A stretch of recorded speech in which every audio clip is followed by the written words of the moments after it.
அவ்வளோ எக்யூப், அவ்வளோ டேலண்டட், அவ்வளோ பொட்டென்ஷியலான ஒரு பர்சன். அப்புறமா நாராயணமூர்த்தி அவங்களை கல்யாணம் பண்ணதுக்கு அப்புறமா இன்ஃபோசிஸை ஸ்டார்ட் பண்றாங்க. அப்பதான் முதல்ல அந்த கம்பெனியை ஸ்டார்ட் பண்றாங்க. அப்ப புருஷன் பொண்டாட்டி 2 பேரும் உட்காந்து பேசுறாங்க. சரி, இப்ப நம்ம ஸ்டார்ட் பண்ணணும். இப்போ ஒரு சிக்கல் இருக்கு. என்ன? கம்பெனியை யார் பார்த்துக்குவா, வீட்டை யார் பார்த்துக்குவாங்க? அப்போ நாராயணமூர்த்தியே சொன்னாராமா, இது அவங்க சொன்ன ஸ்டேட்மெண்ட். அவர் சொன்னாராமா, நான் வேணா குழந்தையெல்லாம் பார்த்துக்கிறேன், நீ வேணா கம்பெனியை பார்க்கறியா, நீ தான் ஆசையா அதை தொடங்கணும்னு சொன்ன அப்படின்னு சொல்லி அவர் சொன்னாராமா. அப்போ அவங்க சொன்னாங்க, நம்ம வேண்டாங்க, ஒரு ஆணுக்கு அழகு நீங்க தான் பிசினஸை பார்க்கணும், கொஞ்ச நாள் நான் ஃபேமிலியை பார்த்துக்கிறேன், I know when to come in அப்படின்னு சொல்லிட்டு ஹஸ்பண்டை பார்க்க சொல்லிட்டு ஃபேமிலி பொறுப்பை எடுத்துட்டவங்க சுதா நாராயணன். ஓகே, இதுல பியூட்டி என்னன்னா, வீட்டிலேயே இருந்து அவங்க சும்மா கிடையாது, ஒரு என்ஜிஓ ஸ்டார்ட் பண்ணி நிறைய பேருக்கு அவங்க ஹெல்ப் பண்ணியிருக்காங்க. And she is a philanthropist also. நிறைய இடத்துல போய் நிறைய பேருக்கு நல்லது பண்ணியிருக்காங்க இன் கர்நாடகா. இது ஒரு எக்ஸாம்பிள். சரி, அடுத்த கேரக்டர் என்ன அப்படின்னா ரெசிலியன்ஸ் அண்ட் அடாப்டபிலிட்டி அப்படின்னா, தட் இஸ் மீண்டு வரும் தன்மை, அதான் ரெசிலியன்ஸ் அண்ட் அடாப்டபிலிட்டி. எந்த இடத்துலனாலும் நம்ம அட்ஜஸ்ட் பண்ணிக்கிறது. இது விமனுக்கு உண்டானது தானே? Yes, right. இதுல நான் ரொம்ப வியந்து பார்க்குற ஒரு லேடி யாருன்னா மேரி கோம். டெலிவரி ஆகி குழந்தைலாம் பிறந்ததுக்கு அப்புறமா அந்த வலு தூக்கும் அந்த வீராங்கனை, அந்த அத்லெட்டா வந்தவங்க யார்? வெயிட் லிஃப்டிங் அத்லெட்டா வந்தவங்க மேரி கோம். எத்தனை சேலஞ்சஸ் அவங்க ஃபேஸ் பண்ண நீங்க யோசிச்சு பாருங்க. டெலிவரிக்கு அப்புறமா நமக்கு ஐயோ அம்மா அப்பா முட்டி வலிக்குது, கை வலிக்குது, சதை வலிக்குது, நம்ம எத்தனை சொல்லியிருக்கோம். பட் அதெல்லாம் தூக்கி போட்டு அதெல்லாம் அவங்க அட்ரஸ் பண்ணாம நிறைய இன்ஜுரிஸ் அவங்களுக்கு ஆயிருக்கு. டிஃப்ரெண்ட் வேரியஸ் குரூப்ஸ் அவங்க அட்ரஸ் பண்ணி நிறைய பேரோட ஃபைட் பண்ணி இன்னைக்கு வேர்ல்ட் லெவல்ல மேரி கோம் ஒரு தனி இடத்தை பிடிச்சிருக்காங்கன்னா பிகாஸ் ஆஃப் ரெசிலியன்ஸ். இப்ப நான் சொல்ல உங்க மனசுக்குள்ள நீங்க அந்த கணக்கை போட்டுக்கோங்க. ஒன்று strong family sense, second resilience and adaptability. இதெல்லாம் என்கிட்ட இருக்கா? இருக்குன்னா மேக் யுவர்செல்ஃப். ஓகேவா? இல்லைன்னா நான் வளர்த்துக்கணும் இருந்தா அப்படின்னா it is not too late, நம்ம கண்டிப்பா அதை வளர்த்துக்கணும். அடுத்தது மூணாவதுங்க, நம்ம விமனுக்கு that in Tamil Nadu see the culture based rootedness அப்படின்னா, கல்ச்சர் பேஸ்ட் ரூட்டட்னஸ்க்கு எனக்கு எவர் லவ்விங் எப்படி சொல்லலாம், மனதளவில் பயங்கரமா நான் லவ் பண்ற ஒரு பர்சனாலிட்டி தான் இப்போ நான் எக்ஸாம்பிளா இருக்க போறேன், இந்திரா காந்தி. அவங்க இந்தியாவில் பிறந்தவங்க, யூஎஸ்க்கு போனாங்க, ரொம்ப ஹார்ட் ஒர்க் பண்ணி பெப்சிகோல சிஇஓ, ஒரு இந்தியன் விமன் பெப்சிகோ சிஇஓ உட்கார்றாங்கன்னா எவ்வளோ பெரிய விஷயம் அப்படின்னு யோசிச்சு பாருங்க. அந்த பதவியை ஏற்றுக்கிட்டு வீட்டுக்கு கார் ஓட்டிட்டு வராங்க. வந்த உடனே அந்த உள்ள வரப்பவே சந்தோஷமா வராங்க. அவங்க அம்மா இருக்காங்க, அவங்களுக்கு 2 பெண் குழந்தை, அவங்க கணவர். நீங்க தெரியுமா, எனக்கு இந்த பதவி கொடுத்துருக்காங்க, நான் சைன் பண்ணிட்டு வந்திருக்கேங்க அப்படின்னு சந்தோஷமா சொன்ன உடனே அவங்க ஹஸ்பண்ட் பாராட்டினாரு, அவங்க குழந்தைங்க பாராட்டினாங்க. அவங்க அம்மா ஓஹோ ஓகே அப்படின்னாங்க. என்ன இவ்வளோதான் டக்கா அப்படின்ற மாதிரி இவங்களுக்கு தோணிச்சாங்க. உடனே அவங்க அம்மா சரி அதெல்லாம் கிடைச்சிட்டோம், பால் வாங்கிட்டு வர சொல்லி வாங்கிட்டு வந்தியா அப்படின்னாங்க. இந்திராணி அந்த இன்டர்வியூல சொல்லுவாங்க, என் மனசே வெடிச்சிருச்சு, நீயும் ஒரு தாயா, அம்மா ஹார்லிக்ஸ் போட்டு தரணும், இப்படிலாம் என்ன போட்டு பார்க்க கூடாது அப்படின்ற மாதிரி அந்த ஃபீலிங் எனக்கு வந்தது அப்படின்ட்டு கொஞ்சம் கண்ணீரோட வாங்கிட்டு வந்துட்டேன் அப்படின்னு சொல்லி கொடுத்தாங்களாமா. ஆனா அந்த மீட்டிங்ல அவங்க சொல்றாங்க, அன்னைக்கு எங்க அம்மா எனக்கு ஒரு விஷயத்த கற்றுக் கொடுத்தாங்க. எல்லாம் முடிஞ்சு சாப்பாடு முடிஞ்சு நைட்டு படுக்க போறப்ப எங்க அம்மா என்கிட்ட தட்டி கொடுத்து, நான் எப்பவுமே உன்னை நினைச்சு பெருமைப்படுவேன், ஆனா ஒண்ணு வச்சுக்கோ, காராஜ்ல காரை நீ நிறுத்த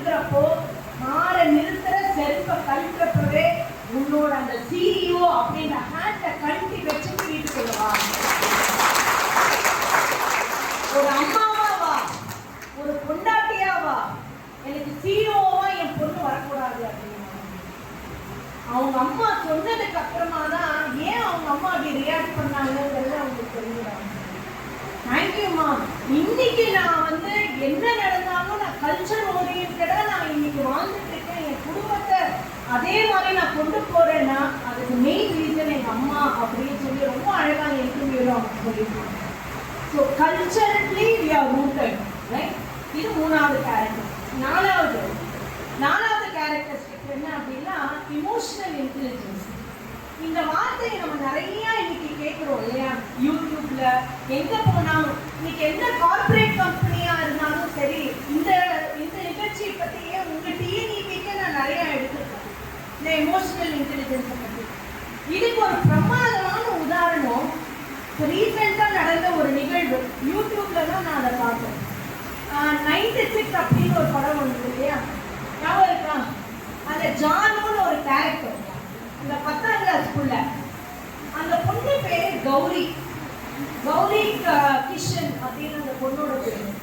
அந்த பொண்ணு புதுசா ஒரு படம் கமிட் ஆகி அந்த படத்துல நடிச்சிருக்காங்க. இப்போ புதுசா ஒரு படம் வெளியிடுறாங்கன்னா என்ன பண்ணுவாங்க? எல்லாருமே வந்து அந்த ஸ்டேஜ்ல உட்காந்துருப்பாங்க, பத்திரிகையாளர்கள்லாம் இருப்பாங்க இல்லையா? அந்த டைரக்டர், ப்ரொடியூசர், அந்த ஹீரோயின் எல்லாருமே அந்த ஸ்டேஜ்ல இருக்காங்க. they were sharing the stage. அந்த படத்தை அவங்க அறிமுகப்படுத்துறப்போ அந்த படத்துல ஒரு சீன் வருமாமா. அந்த ஹீரோயின் இந்த ஹீரோயினை தூக்குற மாதிரி. ஓகேவா? இந்த சீனை மனசுல வச்சுட்டு ஒரு ஜேர்னலிஸ்ட் என்ன பண்ணியிருக்காரு அப்படின்னா இந்த ஹீரோ கிட்ட கேட்டிருக்காரு, சார் அந்த சீன்ல நீங்க இவங்க தூக்கினீங்கல்ல, என்ன வெயிட் இருப்பாங்க இவங்க அப்படின்னு. எங்க கேட்டிருக்காங்க? சபையில அத்தனை ஆண்களுக்கு நடுவுல அந்த பெண்ணுக்கு நிறைய ஆக்டர்ஸ் வந்து சப்போர்ட் பண்ணாங்க. அதுல ராதிகா மேடமும் ஒருத்தர். அவங்க சொன்னது என்னன்னா, அங்க இருந்த டைரக்டர் வாய் திறக்கல, அந்த ஹீரோ வாய் திறக்கல, அந்த பிள்ளைக்கு யாருமே நிக்கலீங்க. அப்ப அந்த பொண்ணு இதே ஒரு நார்மல் பொண்ணா இருந்தா என்ன தெரியுமா பண்ணிருப்பா? இதை எப்படி நீங்க அப்படி கேட்டுக்கலாம் அப்படின்னு ஆக்ரோஷமா சாமி ஆடிப்பா. ஒண்ணுமே பண்ணீங்க. இதுக்காக நான் வீடியோ போய் பார்த்தேன், நீங்க வேணா போய் பாருங்க. அவ்வளோ அழகா, காமா, கம்போஸ்டா, அதே சமயம் அசர்ட்டிவா அந்த பொண்ணு அந்த அந்த ஜேர்னலிஸ்ட பார்த்து கேட்டாப்ல, இத பாருங்க அந்த படத்துல எத்தனையோ சீன்ஸ் இருக்கு, நீங்க அதை கேட்காம இதை மாத்திரம் கேட்குறீங்க, நான் எப்படி நடிச்சேன்னு கேளுங்க அவர்கிட்ட அப்படின்னு. நீங்க பண்ணது தப்பு, நீங்க என்கிட்ட மன்னிப்பு கேட்கணும் அப்படின்னு அந்த பொண்ணு தைரியமா அந்த இடத்துல பேசியிருக்காங்க. பியூட்டி என்ன தெரியுமாங்க? இந்த உங்களுக்கு எப்படி சொல்லலாம்னா, அந்த எக்ஸாம்பிள்ல இந்த இவங்க ஆர்யா ஒரு மூவில வந்து நயன்தாராவை லவ் பண்ணுவாங்கன்னா பாஸ் என்ற பாஸ், அது அன்னி கேரக்டர் ஒருத்தர் வருவாங்க தெரியுங்களா? உங்களை நான் என்னன்னு சொல்றது கொண்டுனாரு, நீங்க டேரக்டே போடுவான், நீங்க வெட்டி ஆஃபீஸருங்க, பரவாயில்ல அந்த மாதிரி என் கொண்டுனாருக்கு உங்க பொண்ணை கொடுங்க, எங்க அப்பாட்ட போய் நான் கேட்க முடியுங்களா அப்படின்னு சிரிச்சுட்டே கேட்பாங்க. அவனுக்கு செருப்புல அடிச்ச மாதிரி இருக்கும். அந்த மாதிரி இந்த பொண்ணு சிரிச்சுட்டு அதே சமயம் உள்ள அந்த கோபம் இருந்ததுங்க. நான் அந்த பொண்ணை ஏன் தெரியுமா சல்யூட் பண்றேன்? இது ஒரு 40 வயசு 50 வயசுக்கு வர வேண்டிய மெச்சூரிட்டி அந்த பிள்ளைக்கு 20s வந்திருக்கு. என்ன ஒரு விஷயம் தெரியுங்களா? Really, I admire that girl. I love that girl. காமா கம்போஸ்டா தன்னை எப்படி வச்சிருக்காங்க. இந்த 4 கேரக்டரிஸ்டிக்ஸ், இந்த ஒரு பானை சோற்றுக்கு ஒரு சோறு அப்படின்ற மாதிரி இந்த 4 கேரக்டரிஸ்டிக்ஸ் சொல்லலாம். நேரம் இல்லாதனால நான் அதை குறைச்சிக்கிறேன். சரி, இப்போ நீங்க யோசிச்சு பாருங்க, இந்த 4 கேரக்டரிஸ்டிக்ஸ் ஒரு விமனுக்கு ரொம்ப ரொம்ப அவசியம்.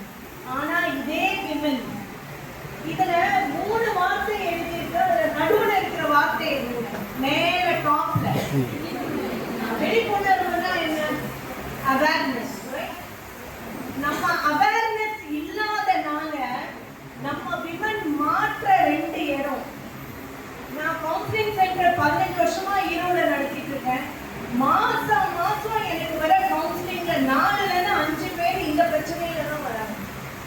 ஒண்ணு மாட்டக்கூடாதது, ஜாக்கிரதையா இருக்க வேண்டிய இடம் என்னன்னா இமோஷனல் லேபர். இத இந்த வேர்டை நான் முதல்ல ஆஸ்திரேலியா போனப்போ என் பொண்ணு வீட்டுக்கு போனப்போ நான் கேட்டேன் இந்த வேர்ட். அது என்னது எமோஷனல் லேபர், கொஞ்சம் அதை பத்தி நீங்க வாசிக்கணுமா அப்படின்னா. எமோஷனல் லேபர் அப்படின்னா எனக்கு இருக்கிற ஃபீலிங்ஸ் அண்ட் எக்ஸ்பிரஷன் வேலை செய்யற இடத்துல வாங்கி அப்படியே நான் என்ன பண்ணக்கூடாது, புருஷன் கிட்ட காமிக்கலாம், குழந்தை கிட்ட காமிக்கலாம், வல்லுன்னு விடணும். ஆனா கஸ்டமர் முன்னாடி நம்ம இன்டர்னல் கஸ்டமர் நம்ம கூட வேலை செய்யறவங்க கிட்ட வராங்க, பாரு 2 மணிக்கு சாப்பிட்ற டைம் சொல்லுங்க சார் அப்படின்னா நம்ம என்ன பண்ணி ஆகணும், அந்த நமக்குள்ள அதை நம்ம அடக்கிக்கிறோம் பாருங்க. அடக்கிக்கிட்டு அதை நம்ம ஸ்ட்ரெஸ் உருவாக்குமா உருவாக்காதா? அதை சரியான முறையில கையாள தெரியலன்னா அது உங்க ஹெல்த்தை பாதிக்கும். அந்த எமோஷனல் லேபர்ல நீங்க சிக்கிக்காதீங்க. அதை எப்படி ஸ்மார்ட்டா ஹேண்டில் பண்ணலாம் அப்படிங்கிறது யோசிங்க. ரெண்டாவது சிக்கக்கூடாத ஒரு முக்கியமான இடம் என்னன்னா டாக்ஸிக் ரிலேஷன்ஷிப். டாக்ஸிக் ரிலேஷன்ஷிப்னா இது 2 இடத்துலயும் நடக்கும். வேலை செய்யற இடத்துலயும் இருக்கும், வீட்லயும் இருக்கும். கரெக்டா? அன்ஹெல்த்தியா இருக்கும், அவங்களோட அவங்களுக்கு ஜெல்லே ஆகாது. சில பேரை பார்த்தா பேசணும்னே தோணாது, அந்த மாதிரி கேரக்டர் இவங்கெல்லாம். இந்த ஒரு கல்கின்னு ஒரு படம் கே பாலச்சந்தர் சார் எடுத்துப்பாரு, ரொம்ப பிடிச்ச படம். அதுல பிரகாஷ் ராஜ் ஒன்று சொல்லுவான், இதுக்கு முன்னாடி என்ன சொன்னேன், இதுக்கப்புறம் என்ன சொன்னேன், உன்னை பண்ணாடேன்னு சொன்னேன்டா அப்படின்னு. அவனே அவன் திட்டம் வாங்கிக்குவான். அந்த மாதிரி இந்த அன்ஹெல்தி அண்ட் டாக்ஸிக் ரிலேஷன்ஷிப் யாருன்னா இந்த தேடு கொட்டுற மாதிரி என்ன பண்ணிட்டே இருப்பாங்க, கொட்டிட்டே இருப்பாங்க. இதுக்கு என்னன்னா ஒரு அழகான ஒரு உதாரணம் என்னன்னா, பக்கத்து வீட்டு நாய் இந்த ஊழைக்கிட்டே இருந்துதான். உடனே இந்த பக்கத்து வீட்டுக்காரனுக்கு சகிக்காம அவங்க அந்த வீட்டுக்கு போறான். சார் உங்க நாய்க்கு சாப்பாடு போடுறீங்களா இல்லையா? சார் சார் எல்லாமே தான் சார் போடுறேன். சரி போடுறீங்கல்ல, ஏன் இதை கத்திக்கிட்டே இருக்குதுன்னு நீங்க பக்கத்துல போய் பாருங்க அப்படின்னா ஒரு முள்ளு இருக்குது, அந்த முள்ளு மேல அது இப்படி காலை வச்சுட்டு அப்படிங்குது. சரி உடனே இவர் என்னன்றாரு, அந்த முள்ளை எடுத்துருவோம் அப்படின்னு எடுத்து விட்டா இது திருப்பி அந்த காலை இப்படி நவுத்தி மேல வச்சு அப்படிங்குது. அப்ப அர்த்தம் என்ன, அதுக்கு அந்த மூ தேவையா இருக்கு. நிறைய பேருக்கு என்ன யாராவது கவனிக்க மாட்டீங்களா, இவன் என்ன ஐயோ பாவம்னு சொல்ல மாட்டீங்களா, செல்ஃப் பிட்டி ஜோன்னுவாங்க. அன்றாவி ஜோனுங்க, தயவு செய்து அதுல போய் பெண்களே நீங்க விழுந்துடாதீங்க. கொஞ்சமாச்சு நீங்க என்ன பண்ணுங்க, விழிப்புணர்வோட எப்படி கையாளணும். இதுக்கு நான் அப்புறமா தனி கிளாஸ் எடுக்கிற மாதிரி இருக்கும், நான் ஜஸ்ட் ஒரு ஹிண்ட் மாத்திரம் கொடுத்துறேன். இதை எப்படி ஹேண்டில் பண்ணணும் அப்படிங்கிறது பாருங்க. சரி, நம்ம இப்ப 2 விஷயத்தை பார்த்தோம். ஒண்ணு, பெண்கள் அந்த ஆதி காலத்துல எப்படி இருந்தாங்க, புராணத்துல பெண்களை எப்படி நடத்தினாங்க, ஒரு பெண்ணுக்கு உண்டான முக்கியமான கேரக்டரிஸ்டிக்ஸ் என்ன, அண்ட் முக்கியமா 2 விஷயத்துல ஒரு பெண்ணை மாட்டக்கூடாது அப்படிங்கறதும் நம்ம பார்த்தோம். ஃபைனலா ஒரு பொண்ணுக்கு இருக்கிற ஒரு யூனிக்னஸ், ஓகேவா, அந்த யூனிக்னஸ்னால ஒரு சமுதாயத்துல ஒரு பெண்ணுனாலதான் அந்த மாற்றத்தை கொண்டு வர முடியும். இது நான் சும்மா வாய் வார்த்தைக்கு உங்களை உசுப்பி விடணும்னா நான் சொல்லல, ஒரு காரணமா தான் நான் இருக்கு. நான் அதை எக்ஸ்பிளைன் பண்றப்போ உங்களுக்கு சொல்றேன். சரி, மாரல் காம்பஸ் அப்படின்னா என்னதுங்க? காம்பஸ்னா என்ன? இதை எங்க பார்த்திருக்கீங்க நீங்க? ரைட், அந்த கப்பல்ல இருக்கும் இல்லையா, எந்த திசையில போகணும் அப்படிங்கிறது ஒவ்வொரு பெண்ணுக்குள்ளையும் ஆணுக்குள்ளையும் இருக்கு. ஆனா இது பெண்ணுக்குள்ள இன்னும் கொஞ்சம் எக்ஸ்ட்ராவா ஒர்க் பண்ணும். இதை நான் சொல்லல, உளவியல் ரீதியா அவங்க சொல்றாங்க. இன்னொன்னு நல்லா பாத்தீங்கன்னா அது இன்டர்னலா நம்மளோட வேல்யூஸ், எது சரி எது தப்பு, நான் எப்படி நடந்துக்கணும், இந்த முடிவுகள் எடுக்கிறது, இது எல்லாத்துலயும் அந்த பர்சனல் காம்பஸ் நம்மளை கைட் பண்ணிட்டு வரும். சரி, இதுல பியூட்டி என்ன அப்படின்னா, ஆண் ஒரு அப்பாவா இருக்கலாம், அண்ணாவா இருக்கலாம், தம்பியா இருக்கலாம், ஒரு ஃப்ரெண்டா இருக்கலாம், யாரா இருந்தாலும் சரி, ஒரு ஆண் ஒரு அம்மா கிட்ட, ஒரு தங்கச்சி கிட்ட, அக்கா கிட்ட, ஒரு நல்ல ஃப்ரெண்டு கிட்ட கண்டிப்பா வந்து தன்னோட இஷ்யூவை வந்து ஷேர் பண்ணுவாங்க. ஷேர் பண்றப்போ இல்ல கண்ணு நீ பண்ணது தப்பு, இது பண்ணிருக்க கூடாது அப்படின்னா முகத்துக்கு நேரா கண்டிப்பா நோ சொல்ல மாட்டாங்க. சரிங்க அப்படின்னு அவங்க கேட்பாங்க, எஸ் ஆர் நோ. இதுதான் நான் வளர்மதி மேடம் டிஸ்கஸ் பண்ணிருக்கேன். நீங்க சொன்னா அவங்க கேட்கறாங்கன்னா விமனோட பவர் இதுதாங்க இந்த மாரல் காம்பஸ்ல அப்படின்னு சொல்லி நான் சொன்னேன். நீங்க ஒரு ஆண் சொல்றதை விட ஒரு பெண் சொல்றது அந்த இடத்துல என்ன ஆகுங்க, நல்ல ஒரு இம்பாக்ட வந்து கிரியேட் பண்ணுவோம். சரி, இதுல 3 ஏரியா நம்ம பிக்கா பார்த்துருவோம். ஒன்று ஃபேமிலி, ஒரு வேலை செய்யற இடம், இன்னொன்று சோஷியல் லைஃப். பிக்கா ஃபேமிலிக்கு வந்துடுங்க. ஃபேமிலியில ஒரு அம்மாவா, ஒரு அம்மாவாவா வைஃப் எப்படி வேணா வச்சுக்கலாம். நீங்க பண்ண வேண்டிய ஒரு விஷயம், நான் அதிகமா பார்க்குற ஒரு விஷயம், இப்ப ரீசெண்டா எக்கச்சக்கமான டிவோர்ஸ் நிறைய நடந்துட்டு இருக்கிற இந்த காலத்துல ஒரு பொண்ணை கல்யாணம் பண்ணி கொடுக்குறீங்க.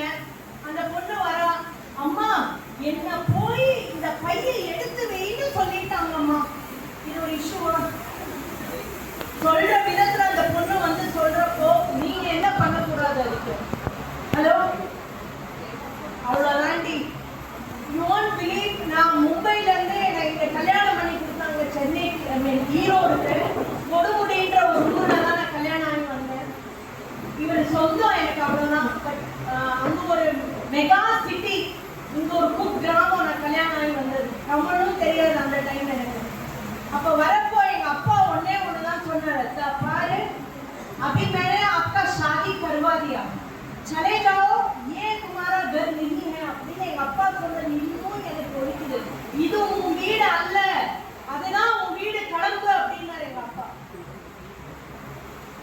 இப்போ நான் நினைக்கிறேன், ராதகா எங்க அப்பா இப்படி பண்ணிட்டு அப்படின்னா நான் அப்பதான் நிறைய, ஏன்னா எனக்கு கல்யாணம் ஆகிறப்போ 17 வயசு. ஓகே, அப்ப என்னன்னா இதெல்லாம் என் ஃப்ரெண்ட்ஸ் சொல்லுவாங்க, அசோக் என் ஹஸ்பண்ட் பேர் அசோக், அசோக் சார் மேல கேட்டே போடலாம் மேடம் அப்படின்னா. ஏன்னா வந்து சைல்ட் மேரேஜ் அப்படின்னா அந்த காலத்துல 17 வயசுனா ரொம்ப சாதாரணம். ஆனா அந்த ஒரு வார்த்தை எனக்கு எப்படி இருந்ததுன்னா, நான் வந்தேன்னா நீங்க என்ன கேளுங்க அப்படின்ற வைராகத்துல சம்சாரம் பண்ணி நீ 38 வருஷம் ஆச்சு. சக்சஸ்ஃபுல்லா கல்யாணம் ஆகி நான் என் ஃபேமிலி ரன் பண்ணிட்டு இருக்கேன். இது வந்து நான் உடனே இப்படியே நான் பண்ணணுங்கிறது நான் சொல்ல வரேன். Giving you example. ஒரு அம்மாவா எதுக்கு பேம்பர் பண்ணணுமோ அதுக்கு பண்ணுங்க. இந்த மாதிரி விஷயத்தெல்லாம் பேம்பர் பண்ணி அவங்க லைஃப்ல என்ன பண்ணிடாதீங்க, ஸ்பாயில் பண்ணிடாதீங்க. அடுத்தது, ஃபேமிலியில கவனிக்க வேண்டிய இன்னைக்கு இருக்கக்கூடிய மிகப்பெரிய இஷ்யூ, யங் டீன்ஸ் கிட்ட பீப்புளோட அவங்க இன்டராக்ட் பண்றது இல்லை. சரியா? யார் வந்தாலும் பேசுறது இல்லை. யாரா சொன்னா உன் ஃப்ரெண்டு தானே பேசு, அவனா போன அவன் ஃப்ரெண்டுனா அவன் பேசுவான். காது கொடுத்து என்ன பண்றது இல்ல, ஸ்டார்ட் மியூசிக்னு சொல்லுங்க, ஒரு போனை பார்க்கறது. அடுத்தது, மூணாவது ரொம்ப முக்கியம், பணத்தோட வேல்யூ இன்னைக்கு நம்ம குழந்தைங்களுக்கு தெரியறது இல்லை. அண்ட் ரொம்ப முக்கியமானது அந்த வேல்யூ, பங்க்சுவாலிட்டி அப்படின்னா அப்படின்னு கேட்கிற அளவுக்கு இன்னைக்கு நம்ம குழந்தைங்க இருக்காங்க. S R no? 90s பிறந்த குழந்தை வரணும் தப்பிச்சுதுங்க, நான் தப்பிச்சேன். அதுக்கப்புறமா பிறந்த குழந்தைங்க பகவானே உங்களை ரட்சிக்கட்டும்.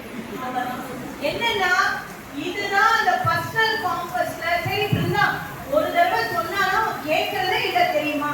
ஆமா, கேட்க மாட்டான். என் குருநாதர் பஞ்சநாதர் சொல்வாரு, ஒண்ணு இல்ல, ஒரு நல்ல விஷயத்த 100 தடவை 500 தடவை 1000 தடவை சொல்லு. எத்தனாவது அவனுக்கு 600வது தடவை அம்மா இது எனக்கு முதலே சொல்லி இருக்கலாம்லன்னா அப்படின்னு அவங்க போறேன். ஏண்டா உண்ட கிளியத்ததுனால நான் கத்திட்டே இருக்கிறேன் உங்ககிட்ட அப்படின்னு நமக்கு கோவம் வரும். ஆனா அவனுக்கு அப்பதான் ஓப்பன் ஆகும். நல்ல விஷயங்களை சொல்லிட்டே இருங்க. அது அப்பா சொன்னா நடக்காது, அம்மா சொன்னாதான் நடக்கும்.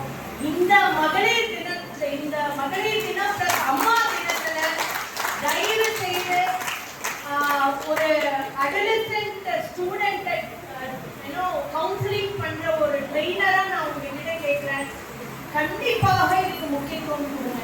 அவங்களோட லைஃப் நல்லா இருக்கணுங்கிறதுக்காக நம்ம கொடுக்கலாம். சரி, ரெண்டாவது விஷயம், வேலை செய்யற இடம். வேலை செய்யற இடத்துல சரி நம்ம வந்து சரி எத்தனை பேருக்கு இந்த மேடையில உட்காரணும்னு ஆசையா இருக்கு? கை தட்டலாமா? சூப்பருங்க, உங்களுக்கே ஒரு நல்ல கை தட்ட கொடுக்கலாம். ஆண்களும் கொடுக்குறாங்க, அவங்களுக்கும் சேர்த்து கட்டிடுங்க. ஒண்ணு இல்ல, நீங்க என்ன தெரியுமா பண்ணணும்? இந்த மாதிரி வரணும்னா இவன் இருக்கிறான்ல, வடிவேல் ஒரு படத்தை சொல்றேன், நான் ஜெயிலுக்கு போறேன், நான் ஜெயிலுக்கு போறேன். அவன் எதை சொல்றான்? ஓ, நானும் ரவுடியா நம்புறா அப்படின்னு. இந்த ஒரு லீடர்ஷிப் பதவிக்கு வரணும்னு வச்சுக்கோங்களேன், நம்ம வந்து நம்மளை நம்பணும் முதல்ல. அப்ப என்ன பண்ணணும்? உங்களோட இபி ஆபீஸ்ல, உங்களோட சர்க்கிள்ல ஏதாவது ஒரு இன்னைக்கு மகளிர், இன்னைக்கு அன்னையர் தினம், மகளிர் தினம், தீபாவளி வருது, பொங்கல் வருது, அந்த மாதிரி ஏதாவது ஒரு நிகழ்வா எல்லாம் வாங்கம்மா சேர்ந்து எல்லாம் கொண்டாடலாம் அப்படிங்கிற மாதிரி கொண்டாடுங்க. ஒரு நிகழ்வு வருதா, இந்த மாதிரி ஒரு நிகழ்ச்சி, மேடம் எனக்கு ஒரு வாய்ப்பு கொடுங்க. நம்ம காந்தாமணி மேடம் வந்துருக்காங்க கோயம்புத்தூர்ல இருந்து, சூப்பரா பேசுவாங்க. அவங்கள நான் இன்ட்ரடியூஸ் பண்றேன்னு ட்ரெயிலாதான் செய்யக்கூடாதா? அவங்க வந்தா நாக்கு வரும், பயத்துல சரியா போயிடும். ஆனா மேடை ஏற ஏற வந்துடும். லோக்கல் ஈவெண்ட்ஸ் நிறைய பண்ணுங்க. ரொம்ப முக்கியம், சின்ன சின்ன ஆக்டிவிட்டி எல்லாம் நடத்துங்க. யூடியூப்ல பூகராச்சாரியாருக்குள்ள போனீங்கன்னா இல்லாத விஷயமே கிடையாது. அத்தனை கேம்ஸ் நீங்க நடத்தலாம். நடத்தி எல்லாரோட பிரபலம் ஆக ஆக ஆக தானா இந்த மேடை உங்களுக்கு காத்திருக்கு. இதை நீங்க தான் ஒன்னே ஒண்ணுதான், அங்கேயே உட்காந்து கனவு கண்டா வராது. இந்த மாதிரி நீங்க செய்ய ஆரம்பிச்சீங்கன்னா தெளிவா பேச ஆரம்பிப்பீங்க, கான்பிடன்ஸ் உங்களுக்கு வளரும், அசர்ட்டிவா இருப்பீங்க. அண்ட் ரொம்ப முக்கியம், ஆத்தென்டிக்கா ஒரு விஷயத்தை உங்களால என்ன பண்ண முடியும்னு தெளிவா சொல்ல முடியும். அண்ட் ஃபைனலா, ஒரு சமுதாயத்துல நான் ஒரு பணி பண்ணணுங்க, ஆனா என்கிட்ட பணம் இல்லை, நான் உழைக்க தயார் அப்படின்னா வெளியில வந்து பாருங்க, எத்தனையோ ஆர்கனைசேஷன்ஸ் இருக்குங்க. லைன்ஸ் இருக்கு, ரோட்டரி இருக்கு, ஜேசி இருக்கு, என்ஜிஓஸ் இருக்கு. இங்கே ஒரு என்ஜிஓ மாதிரி ஒரு ஆர்கனைசேஷன் இருக்கு. இங்கெல்லாம் நீங்க வாலண்டியர் பண்ணி உங்களால முடிஞ்ச சின்ன சின்ன விஷயங்களுக்கு நீங்க என்ன பண்ணாங்க, உங்களோட சப்போர்ட்டை வந்து நீங்க கொடுக்கலாம். கடைசியா முடிக்கிறதுக்கு முன்னாடி, சுடர்மிகு அறிவுடன் படைத்து விட்டாய், அதுக்கு அடுத்த ஒரு அப்ப sound body and sound mind உங்களுக்கு கடவுள் வந்து கொடுத்துருக்காருங்க. ஆனா அதே பாடல்ல பின்னாடி வரும், அதுல ஞானத்தையும் கொடு. எதுக்குன்னா, இந்த உலகத்திற்கு பயன்படும் வகையில் வாழ எனக்கு திறமையும் வல்லமையும் தாராயோ அப்படின்னு டெய்லி உங்க பிரேயர்ல இறைவனுக்கு வச்சுட்டே இருங்க. அந்த வல்லமை உங்களுக்கு கடவுள் கொடுப்பாரு. அந்த பிரேயர்ல வைக்க வைக்க உங்க யூனிவர்ஸ் வந்து உங்களுக்கு நல்லபடியா ஆன்சர் பண்ணும். ஹேலா இருங்க, ஹெல்த்தியா இருங்க, சந்தோஷமா இருங்க, பழகலாம் வாங்க. எங்க வீடு ஈரோடுல தான் இருக்கு. வாழ்த்துக்கள் இந்த வாய்ப்பு